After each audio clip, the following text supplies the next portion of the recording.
నేను ఇప్పుడు మీకు చూపించబోయే కర్రీ చేపల పులుసు.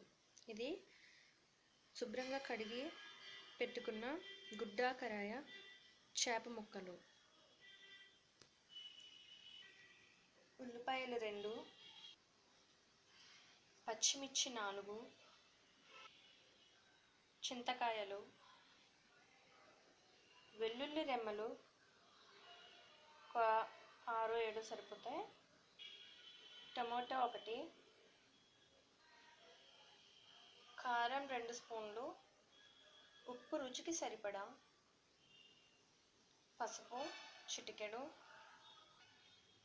బెండకాయలు 5-6, కరివేపాకు 2 రెమ్మలు, కొత్తిమీర టేస్ట్ కోసం, ఆయిల్ 2-3 గరిటెలు సరిపోద్ది.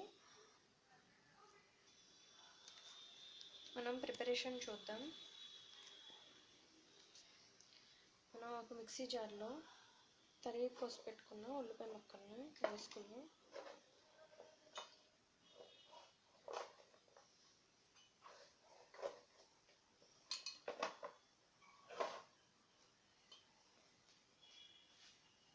అందులో వెల్లుల్లి రెమ్మలు వేసుకుని దీన్ని మనం కొంచెం వాటర్ వేద్దాం.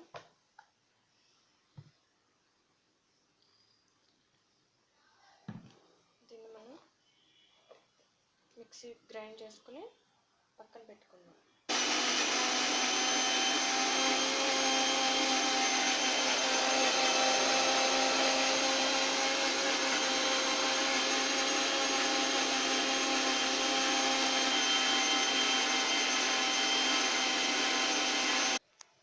ఇప్పుడు గ్యాస్ ఆన్ చేసుకుని కళాయిని పెట్టుకుందాం. ఇందులో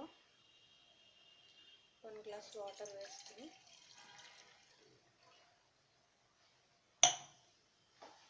బాగా కడిగి శుభ్రంగా పెట్టుకున్నాం.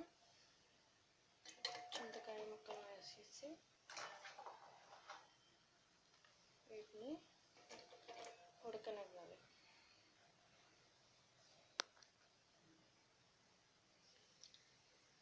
ఈ విధంగా బాయిల్ చేసుకోవాలి.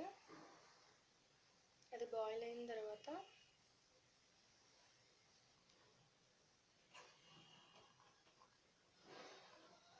ఇట్లా ఉడికిపోయింది, మెత్తగా అయిపోతున్నాయి. ఈ విధంగా బాయిల్ చేసుకున్నాక మనం గ్యాస్ ఆఫ్ చేసి పక్కన పెట్టుకుని చల్లార పెట్టుకోవాలి. ఇప్పుడు మనం చేపల పులుసుని తయారు చేసుకుందాం. ముందుగా గ్యాస్ ఆన్ చేసుకుందాం. కళాయి పెట్టుకుందాం.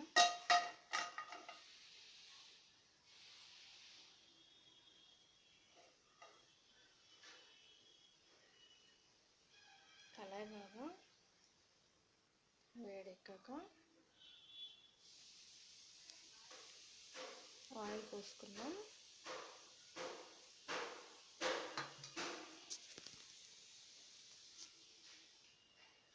బాగా వేడెక్కాక మనం గ్రైండ్ చేసి పెట్టుకున్న ఉల్లిపాయ పేస్ట్ని అందులో వేద్దాం.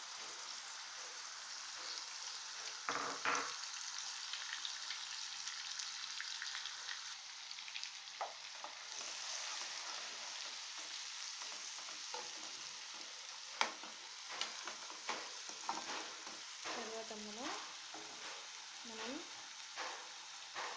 పచ్చిమిరపకాయలు వేసుకున్నాం. తరిగి కోసి పెట్టుకున్నాం చీరికల కింద.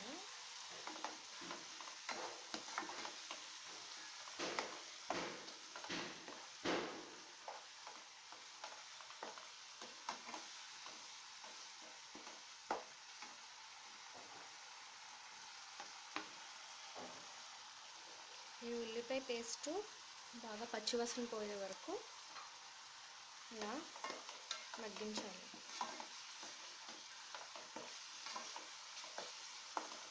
అందులో చిటికెడు పసుపు,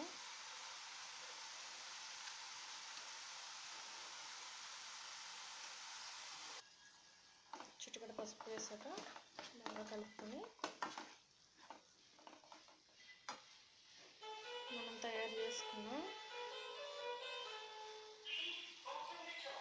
బెండకాయ ముక్కలను చీలికలు కూడా అందులో వేసుకుందాం.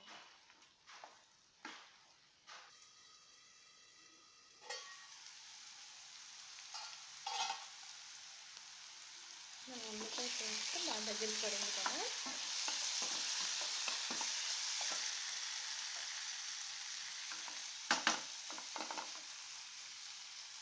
ఇందులో మనం కడిగి పెట్టుకున్న చేప ముక్కలను అందులో వేద్దాం.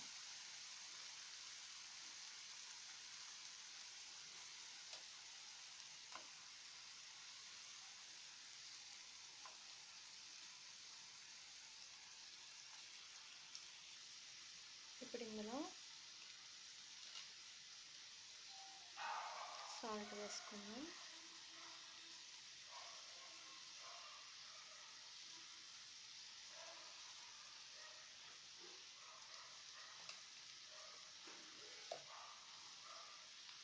కారం,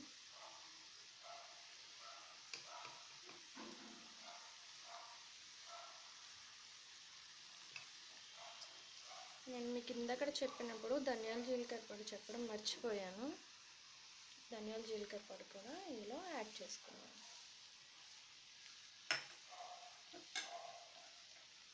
వీటిని బాగా కలయబెడదాం.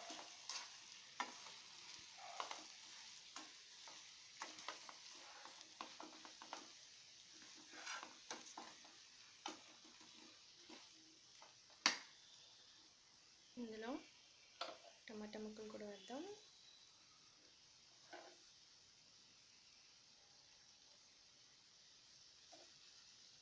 తర్వాత మనం ఉడకబెట్టుకొని చల్లారబెట్టుకున్న చింతపండు పులుసు అందులో వేద్దాం.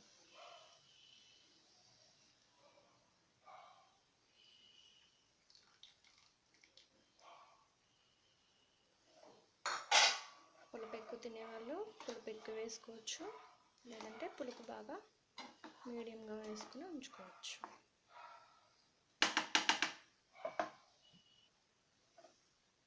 ఇందులో మనం ఇప్పుడు వాటర్ని కూడా యాడ్ చేద్దాం. లేదంటే వాటర్ యాడ్ చేయకపోతే చింతపండులో పులుపు చాలా ఎక్కువగా ఉంటుంది కదా, వాటర్ కొంచెం యాడ్ చేసుకుందాం.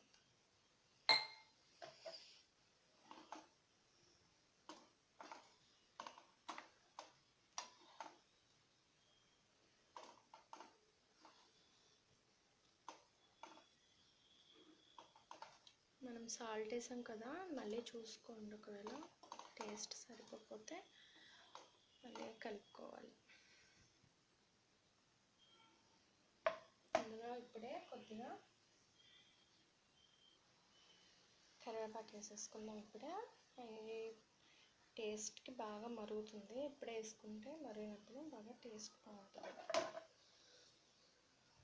కరివేపాకులో ఉన్న కమ్మదనం ఫ్లేవర్ అదేని ఇందులో కలిసి బాగా టేస్టీగా ఉంటుంది. పులుసు బాగా దగ్గర పడ్డాక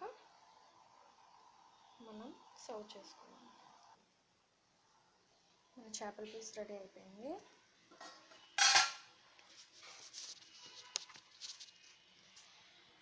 చూసారా, పులుసు బాగా దగ్గర పడి బాగా ఉడికింది. దీన్ని మనం పులుసు బాగా దగ్గరికి ఉడికింది కదా, మన చేపల పులుసు రెడీ అయింది. దీన్ని మనం ఇప్పుడు సర్వింగ్ బౌల్లోకి తీసుకుందాం. గ్యాస్ ఆఫ్ చేసేద్దాం. లాస్ట్గా కొత్తిమీరని కూడా వేసుకుందాం.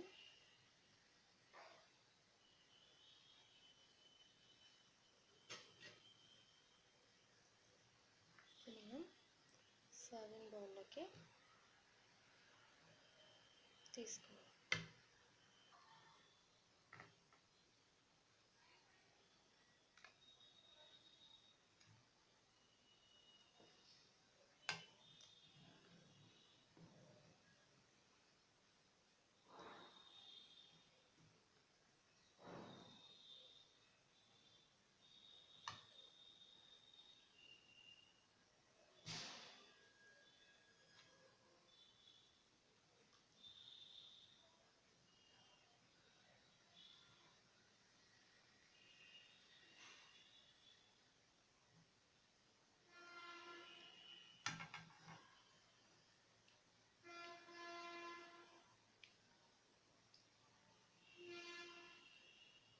ఈ చేపల పులుసు, గుడ్డాకిరాయి చేపల పులుసు రెడీ అయిపోయింది. టేస్ట్ చూసి ఎలా ఉందో చెప్పండి.